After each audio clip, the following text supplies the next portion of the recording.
I'm Lisa from Mobile Tech Review, and this is the Amazon Kindle Fire. This is their new 7-inch ebook reader, video player, you name it, everything to consume Amazon content and some other content as well. So you can see something from Amazon. Well, you would think of it primarily as a book reader, wouldn't you? But right now we're in the video screen, for example, and this looks like something out of a page of iTunes or something like that. You've got Prime Instant Videos featured here, movies that you can rent, TV shows that you can rent, all that kind of thing. If you go back to the home view, you'll see that we've got newsstand, books, music, video, documents, which is anything that you send to yourself using the Amazon Send Yourself Stuff function over email, apps, and the web browser. And yes, it works in both portrait and landscape modes. You just turn it and the screen rotates. So whichever way you like looking at your content better, you can do. Probably not going to want to read books this way, but certainly perfect for movies and for web browsing as well. The Amazon Kindle sells for only $199. That's incredibly cheap. Usually for that price you only get bargain basement tablets that run old versions of the Android OS and have nasty resistive screens. This is the first high quality product we've seen at this price point. And how does that work? Why does everybody else charge more for the tablets? Well, Amazon's willing to lose some money on the hardware if they need to, because they're hoping that you're going to subscribe to Amazon Prime service, which is going to cost you $80 a year, and you can stream about 10,000 movies and TV shows, and also get free second-day shipping when you purchase physical stuff from Amazon. And they figure you're going to buy books and magazines and maybe even some applications, and they get a cut when you buy an application from the Amazon web store. So that's how they do it. It's a new kind of subsidized process, basically. Sort of like carriers, when you agree to sign a 2-year agreement, they know they're going to make money off you for wireless service, in this case, and Amazon assumes that you're going to be buying their content. Since the device does focus on content provided by Amazon, and Amazon is pretty uniquely positioned to do that, even more so than Apple was when Apple started coming out with iOS products, because they've obviously got largest online bookstore. They have periodicals, they have their videos, they've got their own app store, which is reasonably well populated. In fact, let's take a look at that first, for those of you who are thinking of using this as an Android tablet more than an e-reader or a media consumption device. And you can see right here I've got a bunch of applications already downloaded and installed, and it also uses the bookshelf metaphor, weird as that might be for applications.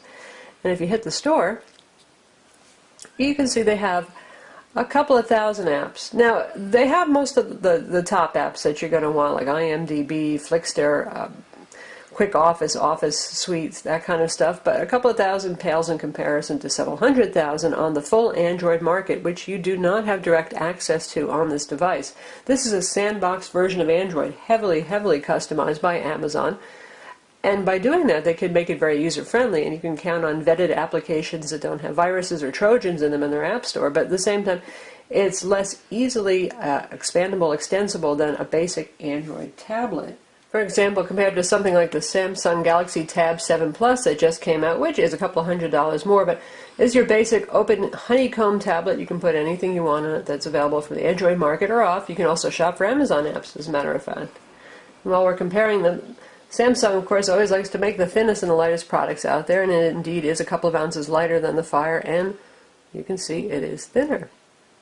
The Fire weighs 14.6 ounces, speaking of weight, and that's a bit heavy. You're going to feel this holding it in your hand. It's a little bit more like holding a hardback book than a light paperback book. Not horrible, but still. And if we compare it to its kissing cousin here, we've got the BlackBerry Playbook here, and they share a lot of hardware design heritage. In fact, they look quite similar. Similar thickness, both have soft touch backs. Inside here we've got a 1 GHz dual-core CPU, 512 megs of RAM, 8 gigs of storage with about 6 gigs available. And there is no expansion slot, no micro SD card slot, so you're not going to fit a huge amount of video content on here, let's say. You can put a good number of applications, plenty of books. Books tend not to be large. Magazines can be large, and a lot of the magazines are being delivered as applications. They're very rich and pleasing to look at, but we just downloaded an issue of a magazine, New Yorker, that was 129 megs just for one issue. And that's where the cloud storage thing comes in here. If we take a look back and say we go to our books, and you can see there's always a toggle here between cloud and what's actually on the device. And that works throughout with videos, with music. If you use the Amazon MP3 Music Store, anything you purchase from Amazon is stored on their servers, and you can pull it down anytime you want, and you don't need to permanently store it on the device. That's their way around the problem. Really, given the fact that flash storage is so cheap, I find it a little boggling they didn't give you more, though. I mean, because sometimes you do like to keep some favorite movies on the device, or you're going to go on vacation where you might not have access to Wi-Fi, and that can certainly be a problem. Barnes & Noble Nook tablet that's coming out this week as well does have an expansion card slot, and it has 16 gigs of storage as well, so they win in that respect. This has an IPS display that Amazon says is hardened. They don't mention Gorilla Glass. We don't know what it is, but they do say that you can leave your keys sitting on top of it and not worry about it scratching. We haven't attacked it yet. So far it seems reasonably durable. Because it's IPS, it's very bright, it has great contrast, and very good viewing angles. As I turn it, you can still actually see the colors and what's on the screen. Very nice. Also important for reading where you want a sharp display. The Nook tablet that's coming out will also have an IPS display. Definitely a must-have for both books and for video consumption, but particularly for books. It has reasonably high pixel density. It's 1024 by 600 pixels. I wouldn't have minded a little higher, honestly, for books, but given the horsepower that's inside this, they probably thought that was about the most appropriate resolution that they could use for videos and not have the device bogged down when playing. Amazon says this is an anti-glare screen. Well, you can probably see it. It's glaring plenty. See those flashes there? That's just the nature of LCD displays. Unless you put a really deadening matte finish on top of them, they don't look as attractive. Well, it's going to look that way. And maybe somebody will come out with a good matte screen protector. And if you compare that to the Kindle Touch here, which is an e-ink based reader, you can see just about no glare. A little bit if you angle it around, but pretty easy to deal with that kind of thing. But you get that black text on a gray background kind of thing. Very easy on the eyes, certainly, and much better battery life. So it really depends on what you're looking for. If you primarily just want to read books, obviously something like the Kindle Touch is going to be a very good choice. It's only $100 if you get the ad-subsidized version. Can go for a month on battery and easy on the eyes. You do need to have light in the room to read, whereas with the Kindle Fire, you can read this in the dark, in dim lighting, which is rather nice. This runs Android OS 2.3 Gingerbread, but as I mentioned, unless you're an Android user and you notice the little telltale signs, you probably would have no idea because there's really no access to the usual Android desktop, widgets, application drawer, anything like that. It's all been covered over. You do have a tap there and you can see the controls here to get to wireless, volume, brightness, that kind of thing. And if you go to more, you see a very skinned-over version of Android settings. Fairly basic stuff. There are no buttons here. The only button is the teeny-weeny power button on the bottom here. And there's your micro USB port, and your headphone jack 3.5mm standard is on the bottom. Because there are no buttons, Amazon has a fairly pervasive button that will appear down here to control the device. Now when you're in the home screen, there's no home. Primarily this is a home button that we're talking about here. But say we go into a book. And this is my favorites view over here, what I've recently accessed.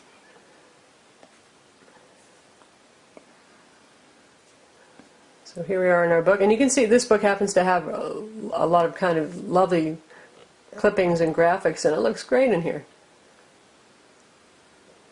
But if we want to get to our menus, we tap up near the top here, and then you've got the home button, and in this case we have controls for the font. And we've got many different font sizes. 3 different line spacings to choose from, margins, you can have it usual black and white, sepia or reverse mode for night reading, and you actually get choice of typefaces, which is kind of new concept for Amazon to actually give you a couple of choices. So you've got several serif and several sans serif fonts to choose from. We hit the home button, we get out of that. For in videos, you can see here's the home button again, and this indicates that there's some menu functions here, so you can go to settings or help. And pretty basic stuff there. Generally speaking, in terms of settings in these applications, you won't see very much at all. You're really just going to be using that home button and that back button. So since this is a Kindle after all, let's take another look at this. Obviously there's no screen refresh going on here because this is not e-ink. You can swipe or you can tap to change pages. Page turn speeds are pretty good. Certainly adequate. And if you want to bookmark, you just tap in the upper corner, which has become the convention for touchscreen e-ink readers. Now text looks fairly sharp here, and in fact it looks quite sharp. And it makes for a very pleasant reading experience. So if you don't mind reading on LCDs, definitely I say that this is a nice product for reading.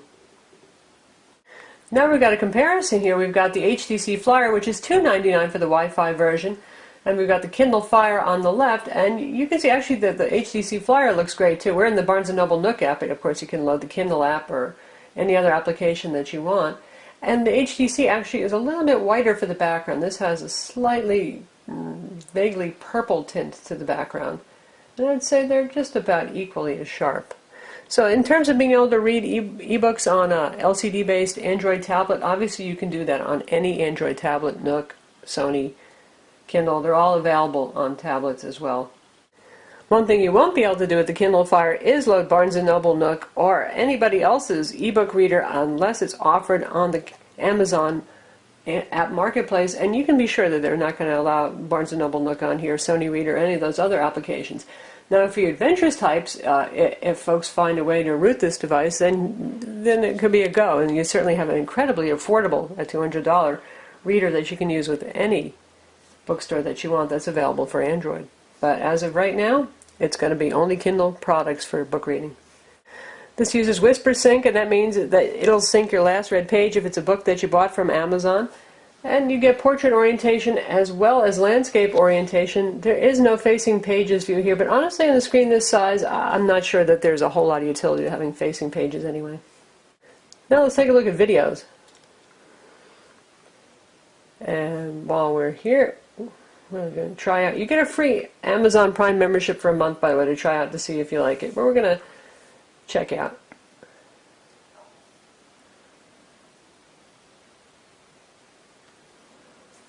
an episode of Lost. And obviously this is over Wi-Fi. This is a Wi-Fi only product. There is no 3G or 4G version of the Kindle Fire. That loads right up very quickly. There's like no buffering. You start out with sharpness. Good quality. And the speakers are almost at maximum volume. Because there is no hardware volume control, you're going to be using on-screen control to set your volume. That's really good quality. That's very nice.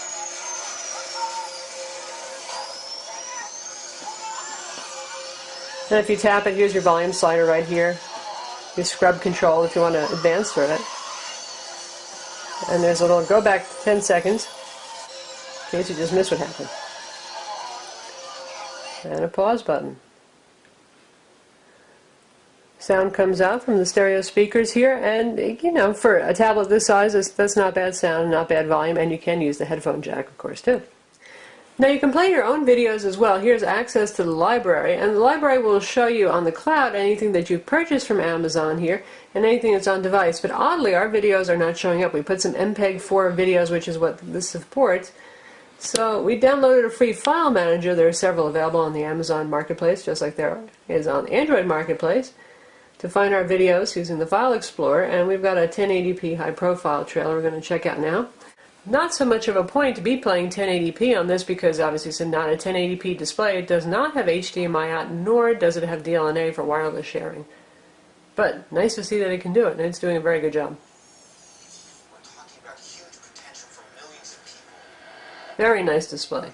Smooth playback. Good times.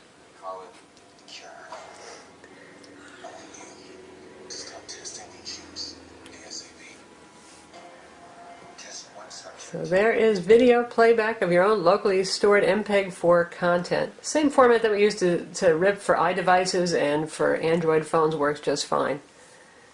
And in this case, if you want to get the home button back, you tap the little arrow here to get to the home button. A little weird. It'd be nice if there actually was a physical home button, but not the end of the world. You get used to it. Now for music, same dealio. If you've purchased anything from Amazon, it'll show up on your cloud here. You can go to the music store.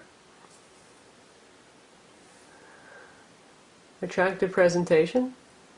Everybody's probably pretty familiar with the Amazon MP3 store, so that works as you would expect. And then if we take a look at what I've put on the device, that did show up. And sometimes it manages to find album art as well. We put M4A and MP3 files on here. And that's what the interface looks like. Get nice big album art over here.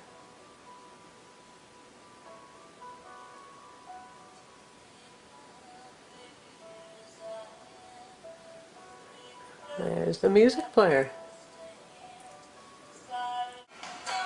Obviously you're going to want to use headphones, most likely. And yes, it plays in the background, so you can read a book and listen to music at the same time. Or surf the web. Speaking of surfing the web, we have Android web browser here with a little intelligent back-end caching from Amazon. Now that Silk browser feature that they use, it depends on their being able to track user behavior. This device has only just come out, so they know what pages are accessed most often, so they can keep cache copies on their server, maybe to speed things up. But nonetheless, browsing speed is fine, and yes, it does have Adobe Flash. And now we'll check out our own web page. You can see you get a nice thumbnail view of the bookmarks there. And it loads quickly over Wi-Fi. Scrolling speed reasonably good, a little tricky sometimes, but it's fine. Pinch zooming, yes. Double tap zooming. Yep. Not bad speed. And yet, it can do Adobe Flash. We'll check out one of our video reviews so you can see it for yourself.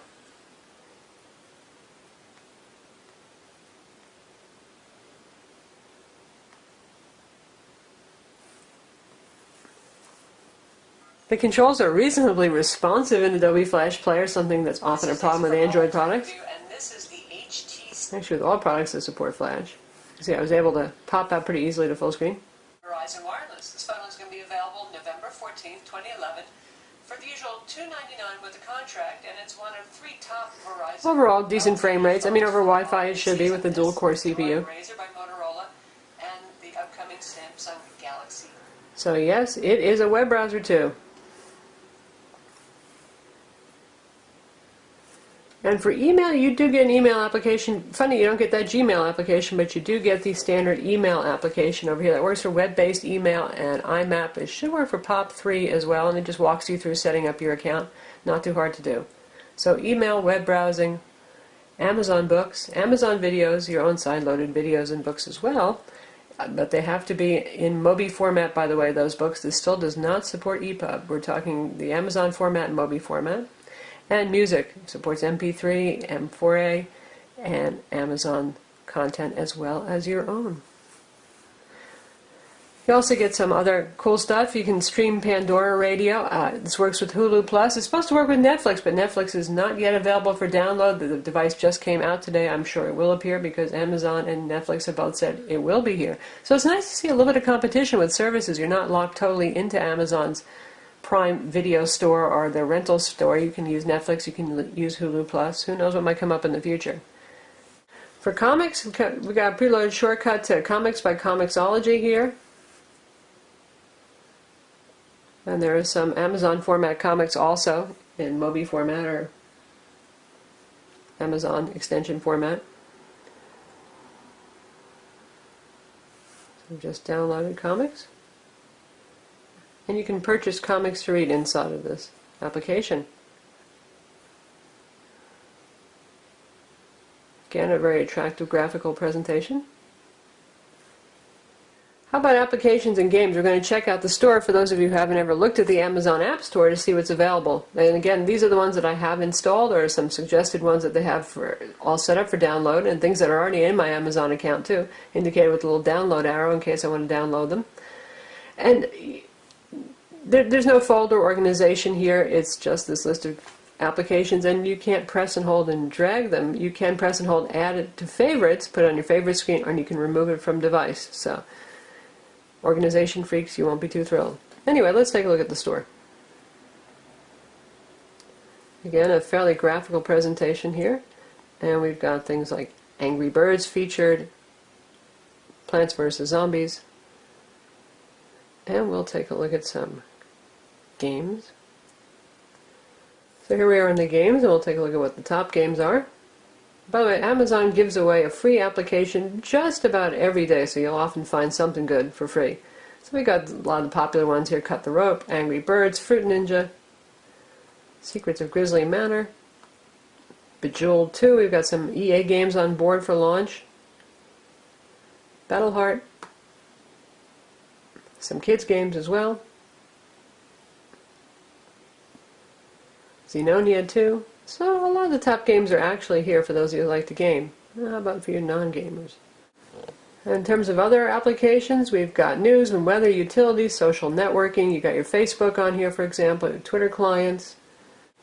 For productivity, we have things like Quick Office that are available. Evernote, very popular online note syncing tool. Calculators, unit converters. So there's plenty enough here to keep you busy in terms of applications and some games too. So that's the Amazon Kindle Fire. It's available now for $1.99. You don't have to order from Amazon if you want to go see it in the store first. You can. It's at Best Buy, it's at Staples. It's going to be pretty much everywhere. And it seems like they've shipped a lot out to stores, so there's a good chance that you'll actually be able to pick one up and certainly to see it in person. Battery life on this, Amazon says that the battery life should be about 7.5 hours for video playback, 8 hours for reading if you turn off Wi-Fi. Obviously it doesn't compete with e-ink readers, but this is an LCD-based tablet. Battery sealed inside.